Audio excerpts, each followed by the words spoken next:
25 million cases of COVID-19 have been recorded in the US, and now hospitals are battlegrounds for the virus. We've seen the images, workers swamped in PPE, distressing photos of breathing tubes, and patients struggling with ventilators. But something else is changing hospitals, from places we go to recover to places we can contract infections from.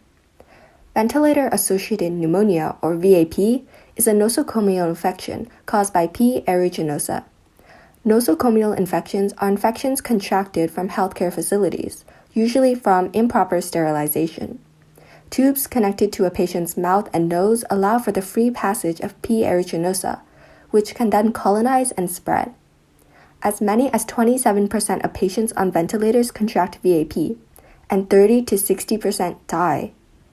Now, as COVID-19 leaves more and more patients relying on ventilators, contracting VAP can be from something as simple as forgetting to wash your hands. But there's a solution. It lies in this little guy, Phi6.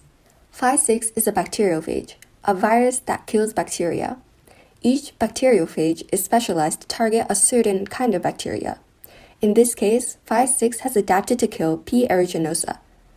By injecting Phi6 through liquid form, freeze-drying it into pills, or orally administering it, VAP can be eradicated and save thousands of lives.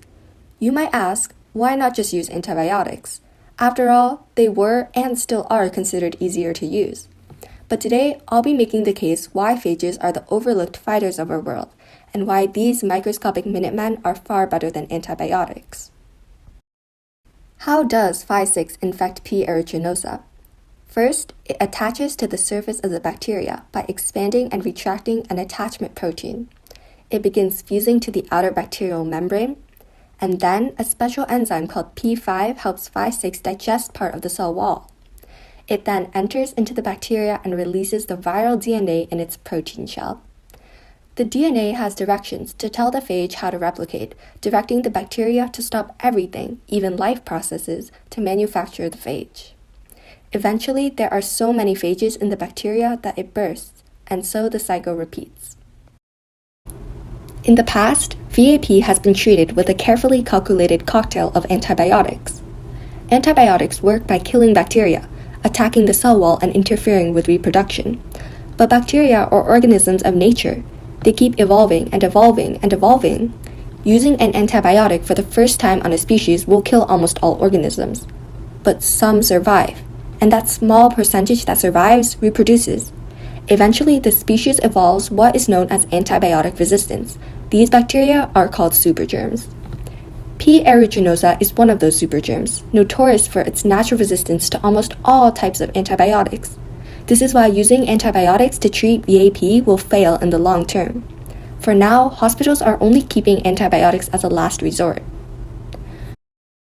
The US embraced the birth of antibiotics, wiping out the good bacteria as well as the bad, even inappropriately prescribing antibiotics for the common cold or flu.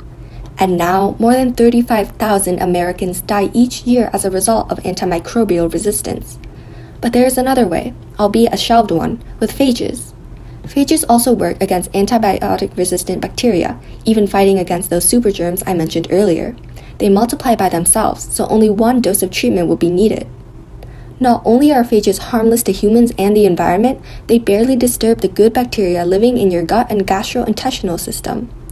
Antibiotics, on the other hand, don't hesitate to kill the good bacteria responsible for keeping infections and inflammation at bay.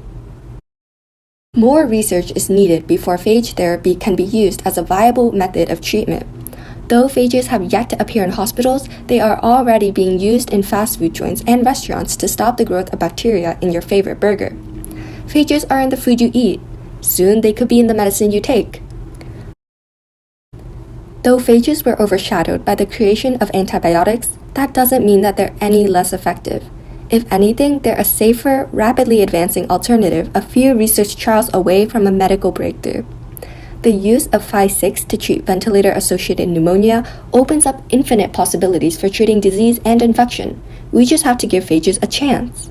So, the next time you sip a smoothie and bite into a burger, think of all the phages working tirelessly to make sure you're free of disease.